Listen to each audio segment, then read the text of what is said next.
Mexicana para el Estudio y Tratamiento del Dolor, con el tema Recomendaciones de la Organización Mundial de la Salud para el Manejo del Dolor. Dejamos en el uso de la palabra a la doctora Margarita Araujo Navarrete. Por favor. Muchas gracias. Pues es un orgullo para mí que el día de hoy pueda hablarles acerca de las recomendaciones que la Organización Mundial de la Salud hace para el tratamiento del dolor, en este foro del dolor y su tratamiento, y agradezco a todos ustedes por permitirnos esta comunicación. Es innegable que los avances de la medicina nos han dado una vida mucho más cómoda de la que se podía pensar hace, bueno, no sé, algunos años, a lo mejor cuando éramos pequeños, algunos de los que estamos aquí. Las cirugías son cada vez situaciones más difíciles, mejores reconocidas, con muy buena evolución. A veces los pacientes requieren procesos de larga evolución, pero su recuperación es muy buena. Sin embargo, y lo mismo ocurre con la cirugía y en el postoperatorio como con los pacientes politraumatizados. Sin embargo, parte de los problemas que los pacientes recuerdan de manera triste es la poca importancia que se le puede dar al manejo del dolor, o lo acostumbrado que estamos a que se viva porque pues estamos operados o tuvimos un trauma, ¿no? La que sigue, por favor. Otro punto importante que también debemos agradecer a la medicina es la expectativa de vida que tenemos ahora. En muchas mejores condiciones se puede llegar a edades que no se pensaban antes. Lo que también tenemos que reflexionar, y es el interés de proyectarles esta pirámide, es la convivencia que tenemos con adultos mayores que muy frecuentemente tendrán o tendremos enfermedades crónicas degenerativas que siempre se acompañan de dolor. La que sigue. A veces esos cambios degenerativos producen dolor, y la necesidad que hay de que el paciente pueda seguir funcional y pueda adaptarse a esos cambios, pues depende de que podamos controlar esta parte tan importante del dolor como síntoma. Pero eventualmente el cáncer, que también gracias a la medicina actualmente los pacientes viven más tiempo, se tiene un control de muchos tumores y se puede hacer que las personas permanezcan con vida, pero no siempre con calidad de vida, porque nos rebasa la enfermedad, y los pacientes con cáncer también sufren de dolor, y como ya se comentó, se sabe que en alguna de la etapa de su proceso de la enfermedad pueden presentar cáncer, pero en el final de la vida es el 85% de los pacientes mueren con dolor. La Asociación Internacional para el Estudio y Tratamiento del Dolor ha dicho que el dolor es una experiencia sensorial y emocional, no placentera, y que puede estar relacionada a un daño físico evidente o potencial, y que este será expresado de manera muy única por cada persona, absolutamente a lo que tiene la capacidad de percibir y de expresar. Entonces, en función de todo esto, algo que no debemos olvidar es nuestra capacidad de respuesta, también neuroendocrina y sistémica al dolor agudo, la que sigue, que puede alterar todos los órganos y aparatos y alterarlos de manera tal que el dolor agudo puede matar, incluso puede morir una persona por el dolor agudo, por estos cambios. Pero cuando estos cambios no se controlan y este dolor se perpetúa, la que sigue, puede entonces asociarse a situaciones variadas, que son otros síntomas y otros signos que convierten a síndromes, y que el dolor muchas veces es el pivote de estos síndromes, y que se presentan en diferentes enfermedades con las mismas características, aún en enfermedades diferentes, o en enfermedades similares, síndromes diferentes, y que desafortunadamente se maneja la enfermedad y puede controlarse el dolor agudo que nos orienta a hacer el diagnóstico incluso de la enfermedad. Pero a veces estos síndromes que acompañan a las enfermedades son los pacientes y los que lo padecen, y los médicos a veces los hacemos a un lado, y sobre todo en esta especialización que a veces hace que la gente sepa mucho de muy poco. Y no se maneja el dolor de manera adecuada cuando se convierte en un síndrome, pero después se puede convertir en un padecimiento en donde los pacientes deberían llamarse padecientes, y que la enfermedad no es un sinónimo de padecimiento, es solo parte del padecimiento, porque este se compone de muchas cosas alrededor de la misma enfermedad.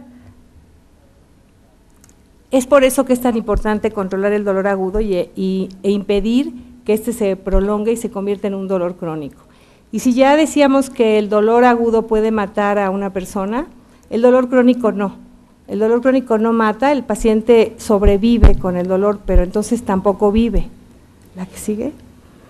Por lo cual, el empeño en el manejo del dolor y de muchas organizaciones, y en especial la Organización Mundial de la Salud, habla de conseguir una analgesia efectiva y segura, situaciones que parecerían también que irían de la mano.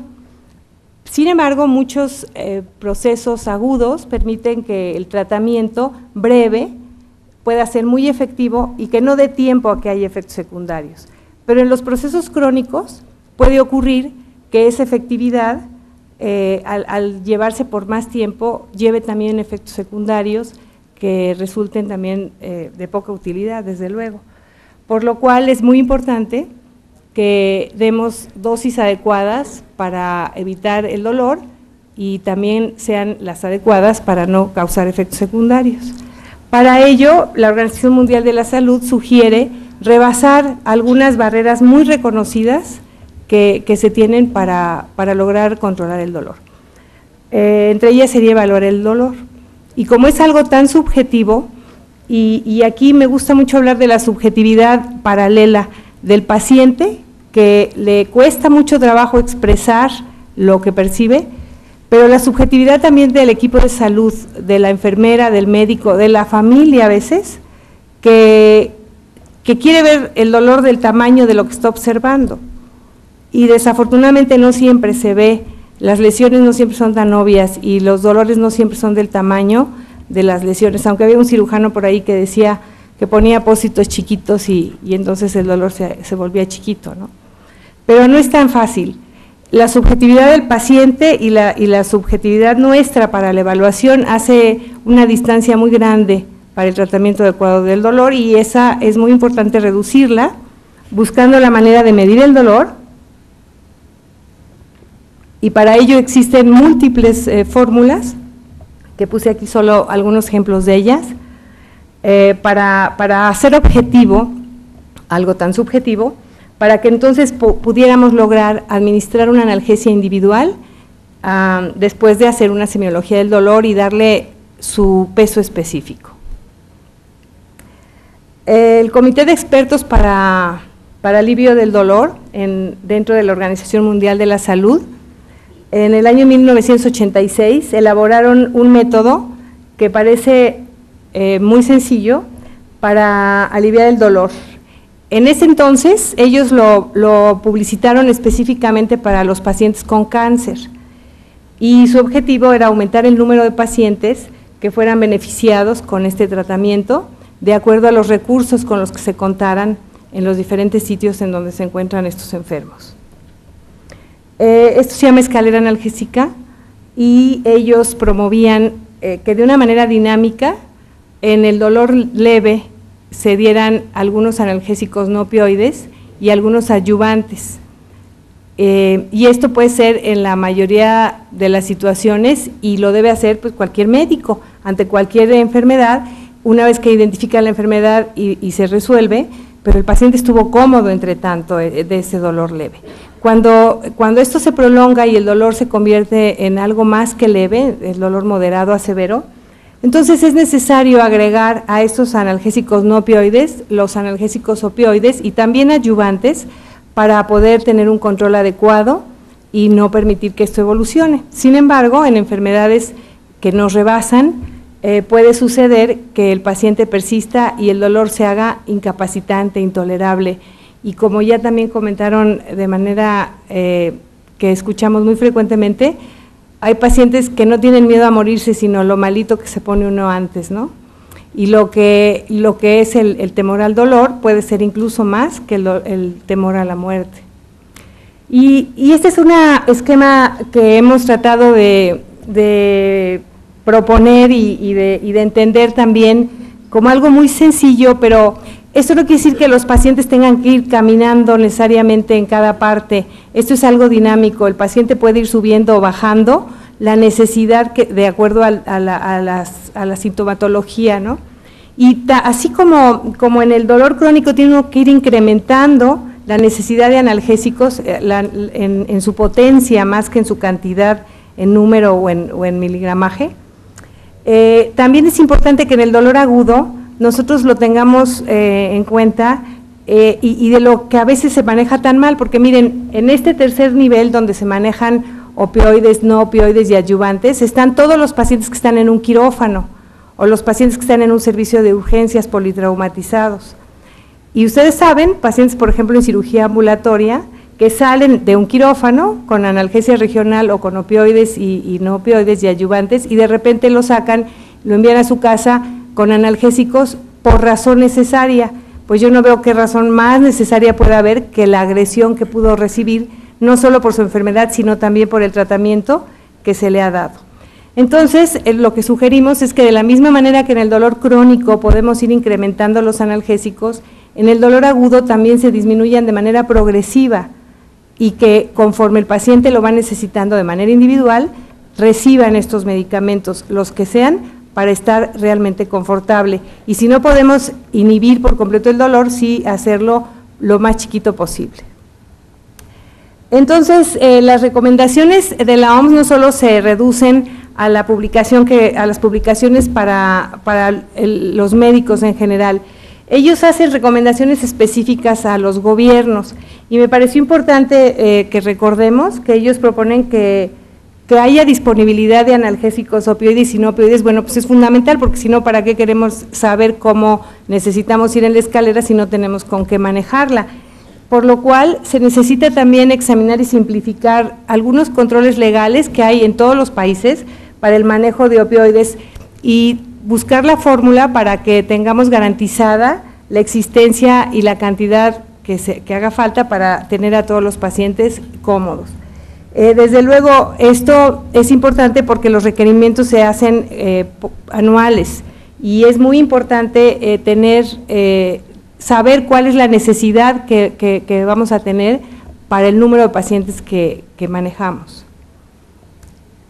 Otras de las recomendaciones es que la legislación sobre la fabricación, importación, almacenamiento, prescripción y despacho sean en cantidades suficientes de todos los medicamentos que hagan falta y que el otro punto sería, y también involucran al gobierno, para que los profesionales de la salud se encuentren, además de legalmente autorizados, pues suficientemente instruidos, y ahora vamos a ver por qué es tan importante esta situación.